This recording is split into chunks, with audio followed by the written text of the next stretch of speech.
ሊባኖስን አይመለከትም። በሊባኖስ የሚሰነዝረውን ጥቃት አሁንም እቀጥላለሁ፣ ሄዝቦላን ሳላጠፋ በፍጹም አልቀመጥም ስትል እስራኤል በይፋት መግለጫዎችን እየሰጠች ትገኛለች። ከደቂቃዎች በፊት እንደነገርኳችሁ በአሜሪካ በእስራኤል እንዲሁም ደግሞ በኢራን በኩል ለ2 ሳምንት የሚቆይ ተኩስ አቁም ስምምነት መፈጸሙ እንዲሁም ደግሞ መስማማታቸውን ቀደም ብዬ ነግሬያችሁ ነበረ። ነገር ግን እስራኤል ይህ ተኩስ አቁም ስምምነት ሊባኖስን አይመለከትም፣ በሊባኖስ ላይ አሁንም ጥቃት እቀጥላለሁ ስትል ነው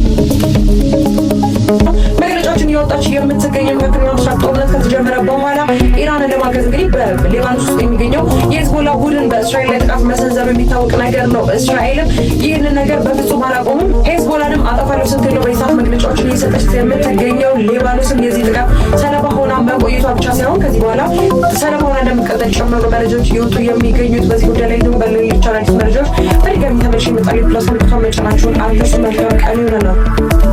ሰበር ዜና ተሰምቷል። በአሜሪካና በኢራን መካከል ሌሊቱን ምንድነው የተፈጠረው?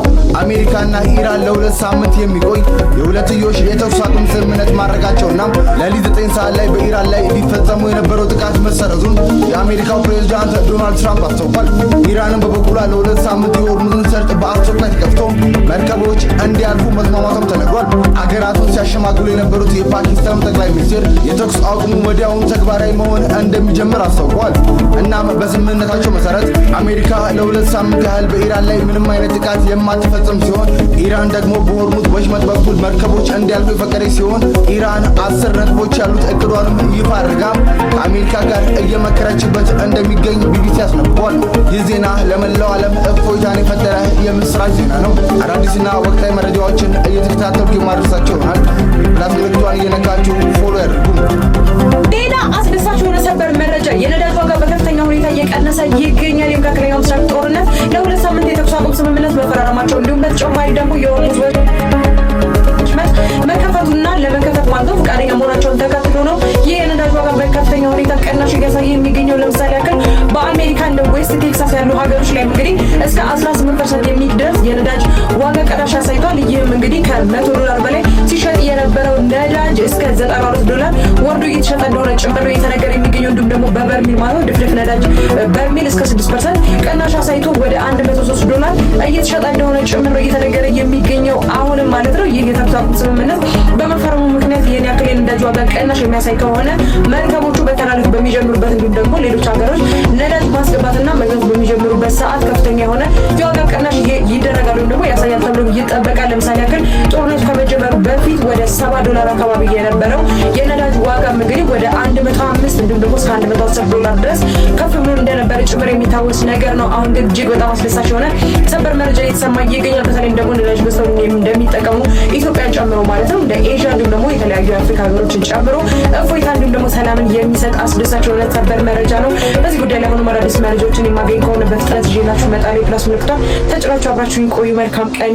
ኖርዝ ኮሪያ ኪም ጆንግ ኡን ባሊስቲክ ሚሳይሎችን ወደ ሲ ኦፍ ጃፓን ወይም ደግሞ ወደ ጃፓን ባህር ማለት ነው ከ10 የሚበልጡ ወይም ደግሞ ወደ 10 አካባቢ የሚደርሱ ለተኮሱ እየተነገረ ነው። ለሊቱ ኢራንና አሜሪካ በቃ ሲባል ኖርዝ ኮሪያ ላይ ትኩሳት እያመጣች ነው። ይሄን ያደረገችበት ምክንያት ያው የሳውዝ ኮሪያ ፕሬዚዳንት የሳውዝ ኮሪያ መሪ ይቅርታ ካሉ በኋላ ለምን ይቅርታ አሉ ብላችሁ ከጠይቃችሁ እንግዲህ የዛሬ ዓመት አካባቢ ፕሬደሰሰሩ ወይም ደግሞ ከሱ በፊት የነበረው መሪ ድሮን አብሮ ነበር ወደ ፒዮንግያንግ ሳይታወቅ ማለት ነው ስካተር ለማድረግ ፕሮፓጋንዳ ለመበተን ፒዮንግያንግ በዛ ምክንያት ይቅርታ ብሎ ነበረ እና ሪስፖንሲብል ደግሞ ኃላፊነት የተጎደሉ ተግባር ነው ብሎ ነበር የሳውዝ ኮሪያው የአሁኑ መሪ ማለት ነው። እናም ያ ይቅርታም ያለ ነው።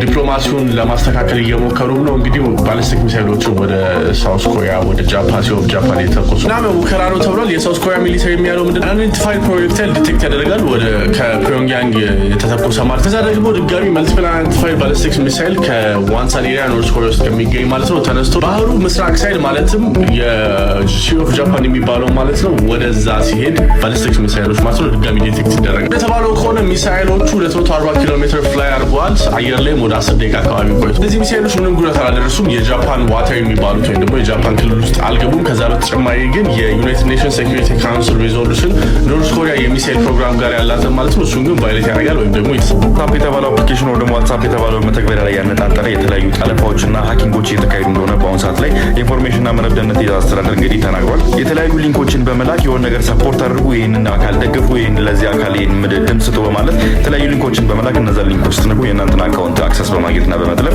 የእናንተን ኢምፐርሶኔሽን ደግሞ እናንተ በመምሰል ለወዳጅ ዘመዶቻችሁ የተለያዩ ቴክስቶችን በመላክ የገንዘብ ምዝበራ እንደዚሁም ደግሞ አንዳንድ ሚስ ኢንፎርሜሽኖችን የሚያካሂዱ አካላት እንዳሉ የኢንፎርሜሽን መረብ ደህንነት አስተዳደር ተናግሯል። ዋትስአፕ በጣም ሴኪዩር ነው፣ ዋትስአፕ በጣም አይጠለፍም ተብሎ ይታሰባል። ግን ነገር ግን እንደዛ አይደለም። ትክክለኛ ታሪኩ ሴኪዩር ተብሎ የሚታሰቡ የተለያዩ እንትኖች አሉ፣ የተለያዩ የመገናኛ አማራጮች አሉ። እነሱ መገናኛ አማራጮች መጠቀም ይችላችሁ። ግን ከማታውቁት ሰው ደግሞ ከማታውቁት ቁጥር የተለያዩ ሊንኮች ቢላክላችሁ እነዛ ሊንኮች ባለመክፈትና ያ የላከላችሁን አካል ብሎክ በማድረግ እንግዲህ እንትናችሁን መጠበቅ አለባችሁ፣ አካውንታችሁ ማለት ነው። የመረጃ የለኝም ምናምን ትሉ ትችላላችሁ። የሚጠለፍ መረጃ የለኝም፣ የሚወሰድ መረጃ የለኝም ትሉ ትችላላችሁ። ግን የእናንተን አካውንት በመጠቀም የወዳጅ ዘመዶቻችሁ ጋር የተለያዩ ነገሮች በማድረግ ብር ቢጭበረበሩ ምናምን ያው ትንሽ ይደብራል። ለማንኛውም ጠንቀቅ በሉ፣ አካውንት ሴፍቲያችሁን